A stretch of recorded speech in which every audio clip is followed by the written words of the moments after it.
सभापति महोदय, बिहार को झूठे पैकेज और चुनावी दिलासे देना बंद करिए। आज भी जब कोसी में बाढ़ आती है तो पूरा सीमांचल बर्बाद हो जाता है। मैंने उस तबाही को अपनी आंखों से देखा है। 2016-17 की बाढ़ में अपने इन्हीं हाथों से राहत सामग्री बांटी है मैंने। अगर सच में बिहार के लिए कुछ करना चाहते हैं तो बिहार को बाढ़ से बचाने का प्रबंध करिए। पूर्णिया एयरपोर्ट 10 साल से बाट जो रहा है, घोषणा 2014 में हुई, बन के आज तक तैयार नहीं हुआ। अलीगढ़ मुस्लिम विश्वविद्यालय का किशनगंज सेंटर बजट के अभाव में दम तोड़ता जा रहा है। मैंने पिछले बजट सत्र में भी आवाज उठाई थी। आज फिर वित्त मंत्री जी से अनुरोध करना चाहता हूं दामन फैला करके कि अलीगढ़ मुस्लिम विश्वविद्यालय का किशनगंज सेंटर बन जाने दीजिए। आखिर कौन सी नफरत है? ये मुल्क हमारा भी है, इस मुल्क की मिट्टी में हमारा भी खून पसीना शामिल है। हमसे इतनी भी क्या नफरत? रिश्तों की ये नाजुक डोरें तोड़ी थोड़ी जाती हैं, अपनी आंखें दुखती हो तो फोड़ी थोड़ी जाती हैं।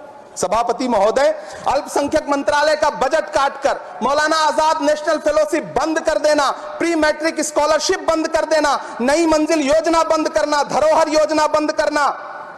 2024-25 के बजट में माइनॉरिटी मिनिस्ट्री के लिए 3183 करोड़ रुपए की घोषणा हुई, लेकिन देश को हैरत होगी कि बाद में समीक्षा करके लगभग आधा कर दिया गया, 1868 करोड़ रुपए।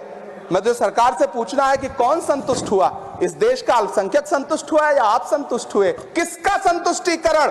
सभापति महोदय, मैं प्रधानमंत्री जी से कहना चाहता हूं कि आप ही ने 1 मार्च 2018 को किंग अब्दुल्ला को, जॉर्डन के किंग अब्दुल्ला को मेहमान बना करके इसी दिल्ली में एक कॉन्फ्रेंस में कहा था कि मैं मुसलमानों के एक हाथ में कंप्यूटर और दूसरे हाथ में कुरान देना चाहता हूं।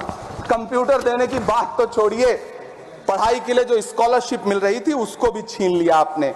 किसको संतुष्ट करने के लिए? हम समझते हैं इस साजिश को। आप माइनॉरिटी मिनिस्ट्री का बजट काटते काटते एक दिन मिनिस्ट्री को ही बंद कर देना चाहते हैं। वो जहर देता तो सबकी नजर में आ जाता, सो ये किया कि हमें वक्त पर दवाएं न दी। सभापति महोदय, मैं तो वित्त मंत्री जी से पूछना चाहता हूं आपके माध्यम से कि शायद आपको पता ही नहीं है कि गृहस्थी चलाने वाली एक गृहिणी की मुश्किलें क्या क्या होती हैं। आपने कभी सोचा भी नहीं होगा कि जब वो किचन में सब्जी बनाने के लिए कड़ाई में तेल डालती है तो उसके साथ उसके आंसू भी गिरते हैं। सभापति महोदय, शायद उन्हें पता भी ना हो कि एक छोटी सी गाड़ी और एक छोटे से फ्लैट का EMI भरने के बाद इस देश का एक गरीब इंसान जब अपने बच्चों की फीस भरने के बारे में सोचता है तो उसे कितनी खुशियों का गला घोंटना पड़ता है। शायद उनको पता भी नहीं है कि फसल बेच करके बिटिया की शादी का सपना सजाने वाला किसान जब अपनी फसल बर्बाद देखता है तो कितनी रातें सो भी नहीं पाता है। सभापति महोदय, शायद वो कभी इस पीड़ा को समझ ही नहीं पाएंगी कि परिवार के किसी एक सदस्य को कैंसर जैसी बीमारी हो जाए तो घर और जमीनें गिरवी रख उठती हैं लेकिन इलाज नहीं हो पाता।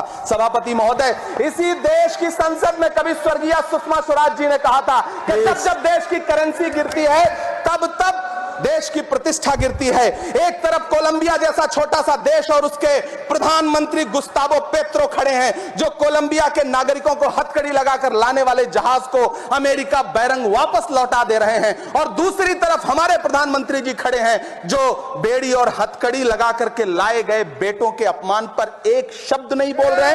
सभापति महोदय, मैं इतिहास के पन्ने पलट रहा हूं, मुझे 2 किरदार याद आ रहे हैं। एक तरफ निक्सन के 7वें बेड़े की धमकियों के सामने लोहे की तरह अडिग इंदिरा गांधी खड़ी हैं, तो दूसरी तरफ खुद ही नमस्ते ट्रंप का नारा लगाते हुए प्रधानमंत्री जी खड़े हैं। मेरे कानों में सुषमा स्वराज जी की आवाज गूंज रही है।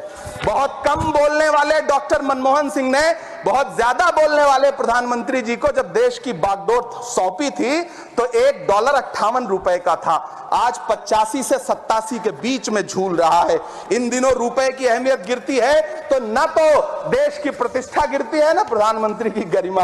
जिस देश में 80 करोड़ लोगों को 5 किलो राशन के लिए कतारों में लगना पड़ता हो, उस देश में यह सरकार 12 लाख तक के टैक्स न लेने के लिए अपनी पीठ थपथपा रही है। हुकूमत इस कदर आवाम पर एहसान करती है, ये आंखें छीनती है और चश्मे दान करती है। सभापति महोदय, महाराष्ट्र का भिवंडी हो, मालेगांव हो, इचल करंजी हो, यूपी का बनारस हो, मुआयमा हो, मुबारकपुर हो, रांची का छोटा नागपुर हो, बिहार का भागलपुर हो, हर जगह बुनकरों की उम्मीदें तोड़ रही हैं, लेकिन इस सरकार के पास उनके लिए कुछ भी नहीं है। मुरादाबाद का पीतल उद्योग, कानपुर का चमड़ा उद्योग, सहारनपुर का लकड़ी उद्योग, फिरोजाबाद का चूड़ी उद्योग, अलीगढ़ का ताला उद्योग, सब सरकारी प्लानिंग से तबाह हो रहे हैं। इन तमाम के बीच सरकारी सपोर्ट से बस एक उद्योग फल फूल रहा है, नोएडा का नफरत उद्योग।